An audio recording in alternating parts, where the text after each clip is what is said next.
There are thousands of language learning courses and methods out there, but not everyone learns the same, and the best material for someone might not be the best fit for another. Yet there are materials and methods that are in line with the principles of language learning, and reason suggests that they apply to most people, if not everyone. And I discovered a simple method which is used by a lot of notable hyperpolyglots. The most systematic version of it was developed by Professor Arguelles, and it is called shadowing method. But maybe because he is a linguist, I find it too systematic and a bit tedious, so I modified it to suit everyday learners, and I made my version as other polyglots did. I'm going to call my version REM method.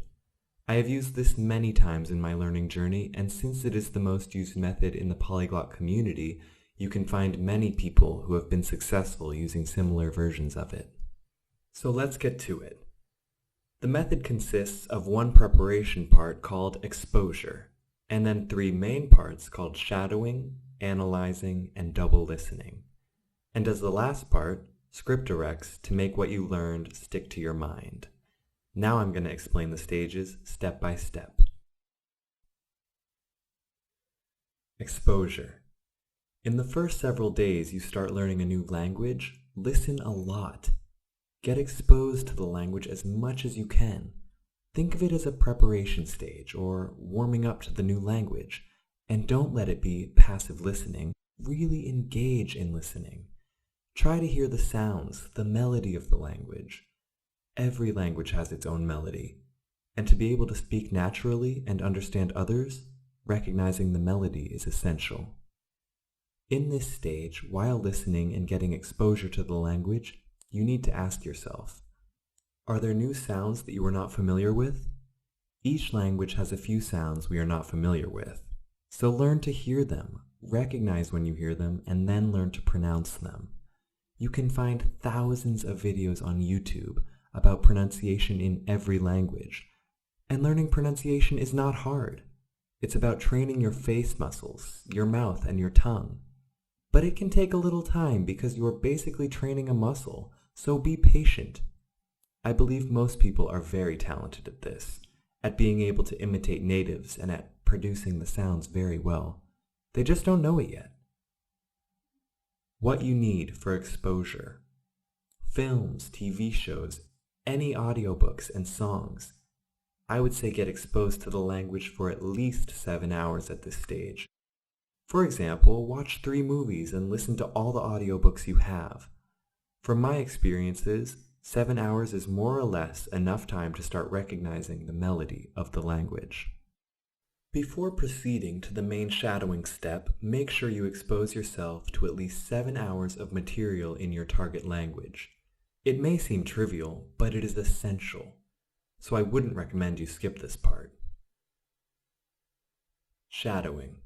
First, let me tell you what you need for shadowing. What you need. A player and a pair of earphones. You can use your phone, computer, or iPod. And an audio recording in your target language at your level of proficiency. For beginners, easier materials such as audio courses are okay. Dialogues are best. While listening to the audio, you attempt to repeat or shadow what you hear as quickly as you hear it. You imitate like a parrot, and do 15 minutes of this for 10 days in a row. Shadow the exact same material for at least 15 minutes a day for at least 10 days, and then proceed to the second portion of the material, and then repeat the same. So essentially, you've got a native speaker dialogue playing through your earphones, and as you hear it, you're repeating what you hear at the same time, almost simultaneously. And even if you don't understand a word of it, it's okay. You're not supposed to understand it all at this stage. At first, you might not even be able to repeat all of the things you hear. This is normal. If you still aren't able to repeat almost all of what you heard after the 5th day, then you can look at the transcriptions while shadowing. And don't worry about the meaning yet, because you will work on meaning and clarity later in the next step. One important thing to remember. The reason you should repeat what you hear as quickly as possible is so that you say exactly the same thing. If you hear a sentence and then wait for a few seconds, then repeat it, you will forget the sounds and say something similar but not exactly the same. So try to repeat it as quickly as possible. Also, don't get stuck on one sentence. You need to be at the same pace with the audio. Move on, just follow the audio. On the 10th day, you will be so much better at it. Schedule. The goal is to shadow the same material every day for 10 days. Then, if you believe you're comfortable with the material, then proceed to the next set of material. If the given material is longer than 15 minutes, still only shadow 15 minutes worth of material. Say you have 30 minutes of material. Shadow the first 15 minutes for 10 days, then shadow the second 15 minutes for another 10 days. Always divide the material into 15-minute chunks. So if you have 1 solid hour of material, you have 4 shadowing periods worth of material. So if your material is 1 hour long, it is supposed to take you 40 days. About the audio material. Seek out audio with no artificial pauses. It should be natural, but not so fast that you don't have enough time to shadow. And there should be absolutely no English in the audio. Your audio shouldn't have any English because your brain should only be exposed to your target language. Some language courses, like Teach Yourself or Pimsleur, have this disadvantage.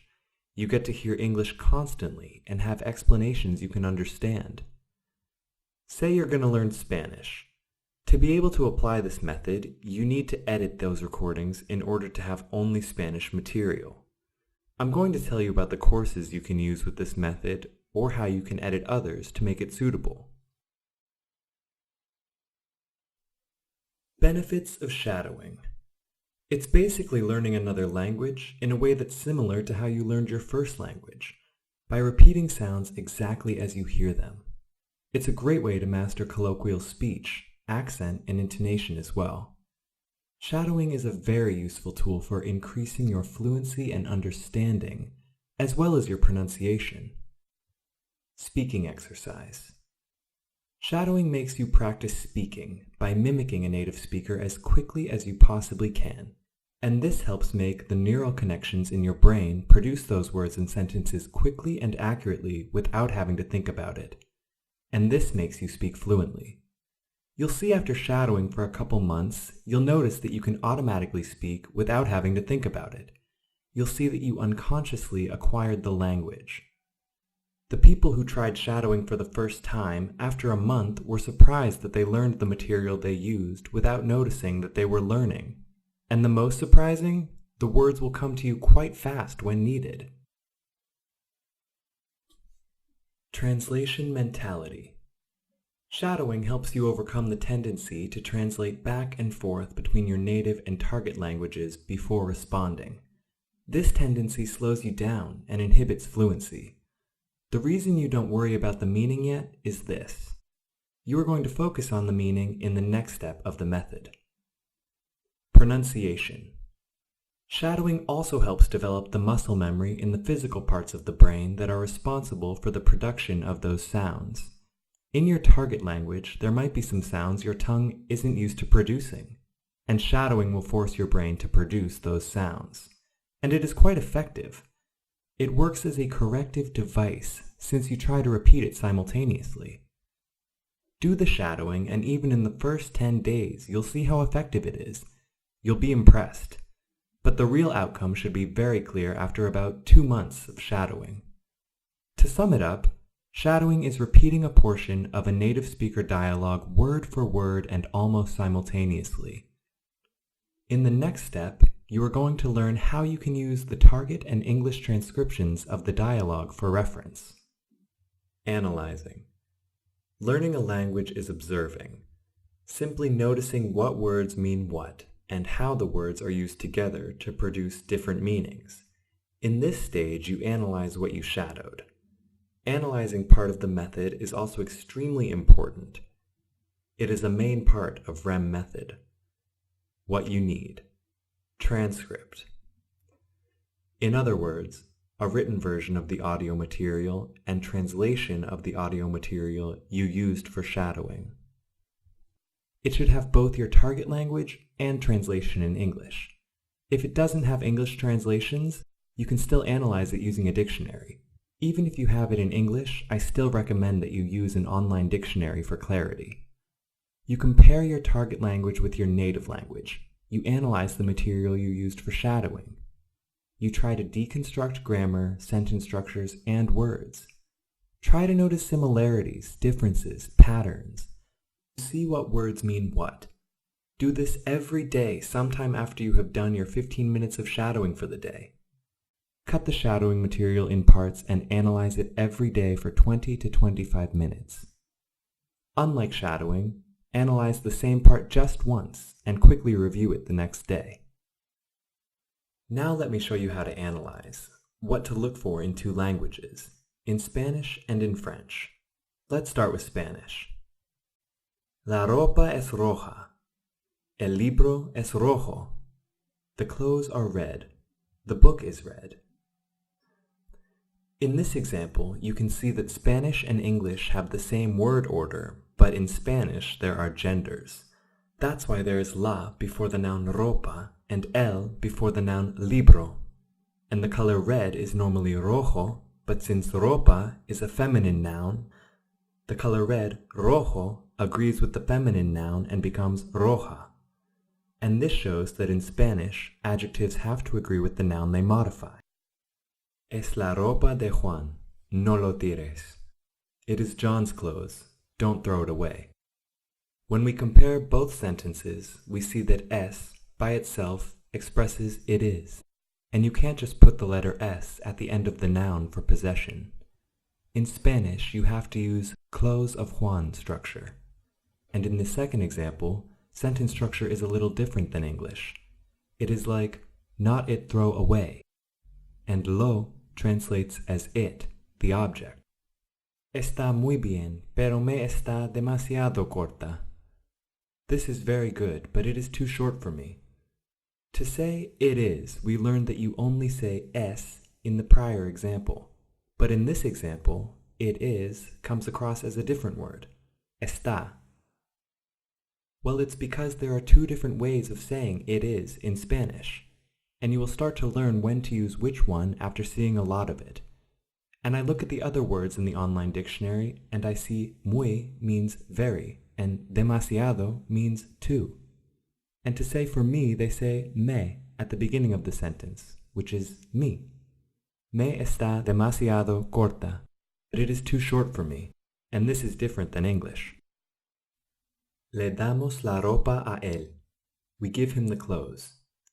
The literal translation of this sentence is, him we give the clothes to him. The first him looks excessive, right? Well, even if you specify the person you are giving the clothes to in Spanish, you have to use the object at the beginning in sentences like this. Yo te creía en Madrid. I believed you in Madrid. Te is the direct object, and it is I to you believed. Te, to you, placed before the verb, unlike in English. And creía is past continuous tense instead of past tense, because with certain verbs in past, like creer, you use them in their past continuous conjugations instead of past simple. You will see this pattern after a lot of exposure to Spanish. In analyzing the language, you need to pay attention to the details. Now I'm going to give you some French examples. Je n'ai pas une valise. J'ai un sac. Tu as une valise? I don't have a suitcase. I have a bag. Do you have a suitcase? Notice the word order. Negative sentence structure is quite different than in English. You need to put the verb between ne and pas to make it negative. The verb to have is conjugated for the person. So when you say you have, it becomes tu as. When you say I have, it becomes j'ai. Also, as you may have noticed, the pronunciation is very different. You don't pronounce the last letters of the nouns. Il se lève. He wakes up. Lever means wake up. But what is that se doing there? It is a reflexive pronoun for the reflexive verb to wake up. It is roughly the equivalent of English verbs involving self or selves, as in they hurt themselves. He washed himself. The action is done to oneself. and reflexive pronouns accompany reflexive verbs. In this example, se is the reflexive pronoun. I know it seems a little too complex, but I gave you these examples just to give you an idea about analyzing. It is not as hard as it seems because when you are studying it, it's going to be relevant to you. Don't worry when you hear words like reflexive nouns. They are just labels for grammar structures. You may know their meanings, or you can easily learn by researching. And if you are frustrated with all of these, you can take it easy, move slowly. Most audiobooks will not introduce complex structures until you progress for some time, like not until the second month or so. And if you are making your own material, which I will tell you how to do, you can deal with this later on after you have been exposed to the same patterns enough times. This is the key. Analyzing won't do a lot for you if you haven't been exposed to the same pattern many times. So go easy in the analyzing stage at first and don't get lost in the details. The concept of translation. Before I move on to the next stage, I need to mention the concept of translation in language learning. Foreign languages work differently from your own language, so do not try to learn by constantly translating it into your own language. This is very important. The same word in one language may have to be translated into another language by different words in different contexts, and this makes it impossible to translate anything perfectly. Translation is never completely true. You can never learn the proper use of expressions if you rely on translations. And if you constantly translate, it's going to be hard to focus on the foreign language. But your attention should always be on the foreign language, not your own. If you learn German, you should always ask yourself, how would German people phrase this, instead of translating word by word from your own language? What you need to do is directly tie words into things, ideas, objects. You need to turn the language directly into German without going through English words. For example, when you hear the word car in German, the image of a car should appear in your mind, not the translation of the word. But don't get me wrong, this doesn't mean you should never use a translation given to you in a book or material. Translation is essential as a practical instrument for beginners. You need it for the analyzing part of the method. What is dangerous is a translation mentality, the need to constantly translate to and from your native language. The next two parts, double listening and scriptorex, function as review sessions. They are very useful complements to shadowing and analyzing. Post-shadowing, double listening. What is double listening? You continue listening to your audio material, and while listening, you check if there are still things you don't know after the analyzing step, or if there are any words you don't remember. In other words, you identify gaps in what you've already learned. Doing this will also help you remember the words and sentences when you need them. But one important thing here, this is not passive listening where you put the sounds in your ear but focus on something else. You need to focus on the audio while listening and try to identify the words. So it functions also as a review process. You are going to review the meanings of words in your mind while listening. You should do this after you have spent some time shadowing and analyzing the material. I recommend doing this at least one time before going to bed. Scriptorex. Scriptorex is a kind of writing exercise. You look at your shadowing material and write down things that seem more useful in your life, like you think you are going to say those sentences in your typical conversations, the things that are of immediate importance. And while writing, focus on images more than words, so you should focus on the meanings of the words. This will come in handy when you want to review your material without the audio. You can just read what you are learning anytime and anywhere. Think of scriptorex as reviewing sessions at regular intervals. It also helps focus on what is more important to you. And if you are learning a language with an alphabet different than Latin, scriptorex is indispensable to learn the alphabet of the language. I use scriptorex with Russian. Russian uses letters from the Cyrillic script, and it helped me learn the Russian alphabet faster. And some people learn better when they write down the things they want to learn. Just like taking notes in a class or seminar, it helps them memorize and remember things better. I'm one of those people, and I always use scriptorex in my learning journeys, so I highly recommend it. You don't have time? One great advantage of this method is that you learn in small chunks of time. What is it, like 15 minutes of shadowing, 20 or 25 minutes of analyzing, and 20 minutes of double listening, and scriptURX? So you can easily make time for this method. I find this amazing. You can squeeze it into your current schedule even if it's tight. And you can have more exposure time listening to music, watching movies, reading basic texts, and following your interests. I can't say that this exact version of the method is the absolute best one for you. Everyone has different learning styles, so you need to customize this method according to your style and needs. You can try to combine it with other methods and mix and match to have your own, but I recommend that you take into account the principles of language learning and this method, and eliminate the ineffective.